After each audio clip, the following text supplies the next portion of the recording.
All right, so we're going to dive right into the primary hand undercut and the sport hand undercut later. But a lot of guys think that the focus is really back here, but it's really getting this hump out.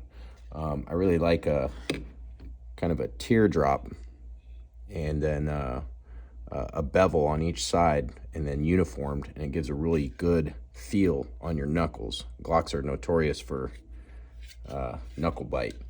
And the way I do these varies from frame to frame. For the most part, they're all the same. Sometimes they'll be a little bit more extensive with a hybrid bevel, a hybrid finger group bevel. A lot of work goes into this. This particular frame, a Gen 3 just like this. And this is also going to receive an Elite Package hybrid bevel. For those who follow me on Instagram and Facebook, you're probably familiar with that. However, if you don't, the hybrid bevel is basically an enhancement of the existing finger groove. And it's a little difficult on Gen 5s, but Gen 3s and 4s, they all come with this groove that we can deepen and round out. So I'll get right into it. The series of tools I use is a standard Dremel drum. This is I believe an 80 grit, and then I finish off with a 120 grit before I move on to the sandpapers. These right here I'll actually use for the mag bevel and the enhanced glove bevel. Then I'll also use it right in here for the support hand undercut bevel, which I'll get into later. But right now, we'll go from the drums to the sandpaper. Sandpaper is 220, 400, and then 600. And since this frame is getting paint, I won't go beyond 600, but if the frame was not getting paint, I would typically go up to about 800 and then polish it out with a burnishing cloth or a cotton wheel. But you can see it's basically all prepped and ready. I used to do these in a machine, and it took me about 5 to 6 minutes to set it up in the machine and get it cut. It takes me 5 minutes to do this by hand. So since I use a lot of hybrid finger grooves, I'll typically just do this by hand because it's actually easy. So let's get right into it.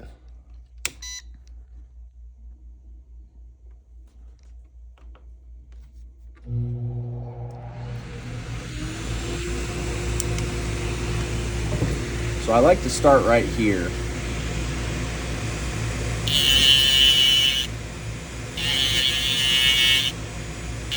And it's okay if it looks a little uneven. You can eyeball it and see where this needs to go up, down, kind of level it out. And I'll really work that main hump out before I work backwards towards the frame.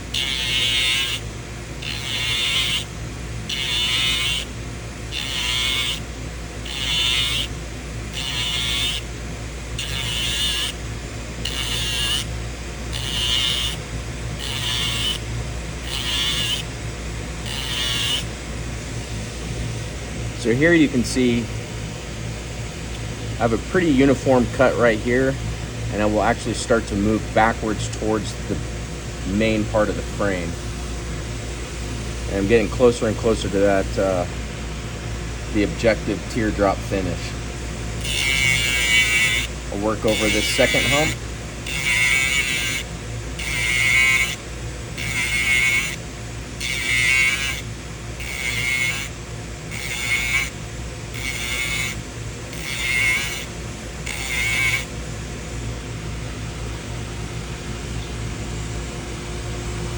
And then I'll go back to the rearmost part of the frame.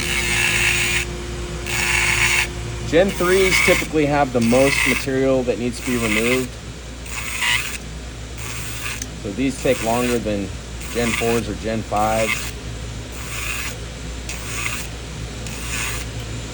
But the concept remains the same for all the different variations of blocks. And at this point, I'll just start blending in those cuts.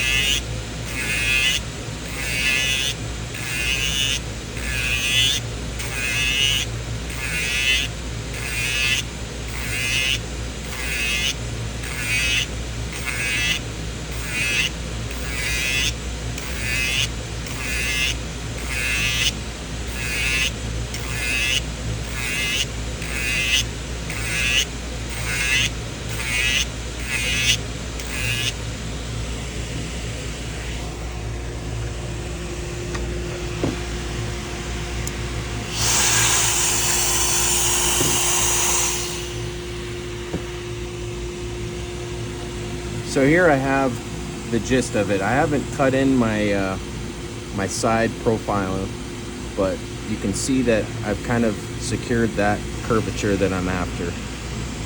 And it's okay if it's not perfect at this point, because you can fine tune it with these smaller grits. I'll come in here.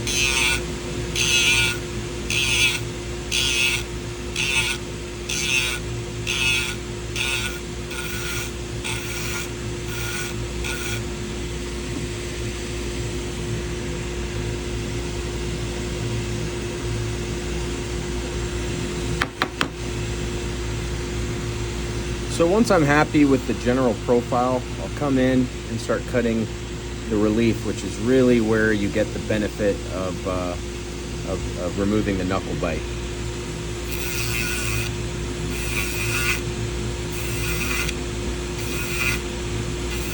And I'll maintain this angle on both sides. I used to call these crow's feet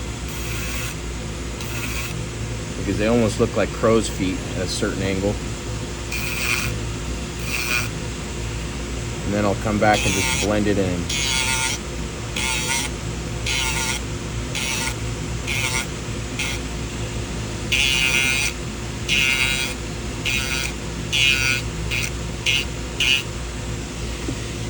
Now we're starting to develop a nice undercut, a nice profile.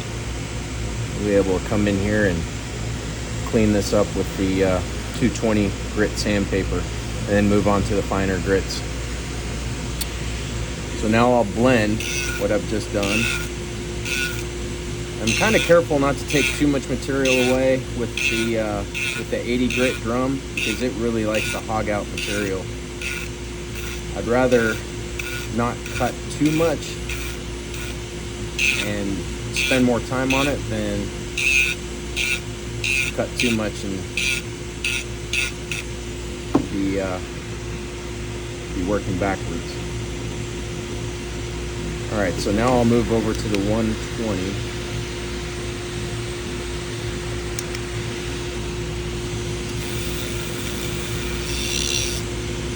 I'll just clean this up.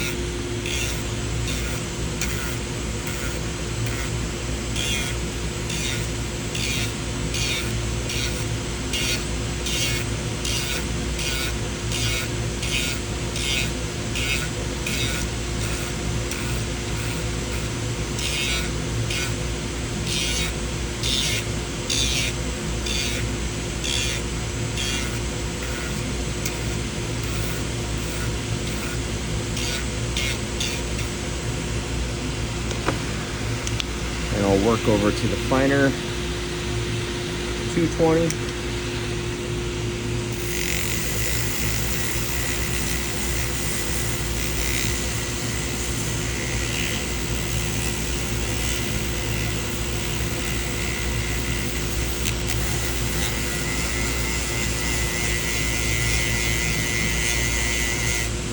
You can really massage out those machine marks from, or tooling marks from the rougher grit sandpaper.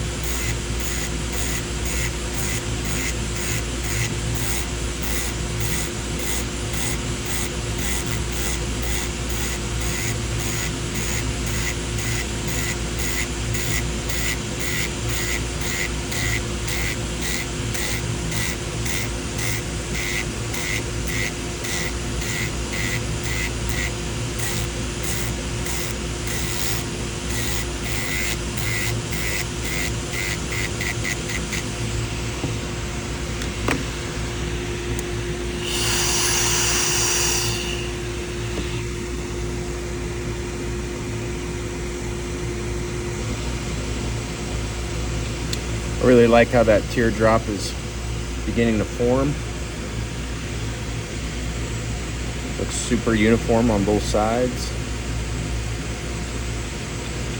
Again, this is a hybrid bevel, so I'm going to be cutting into this and creating an enhanced finger groove, but kind of get the idea. Move on to the 400 grit.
And that's looking pretty good.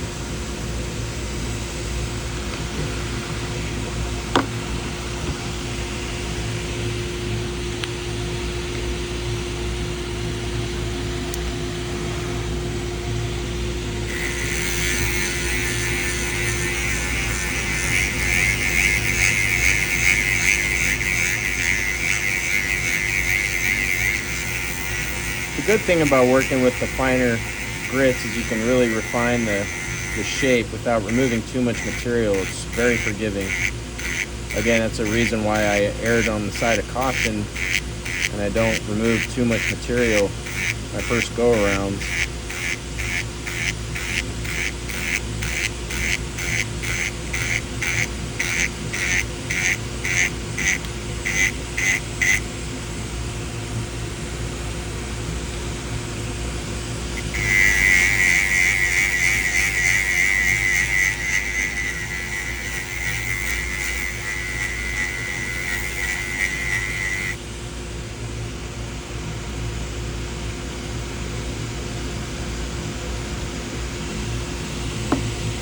And that's it in a nutshell.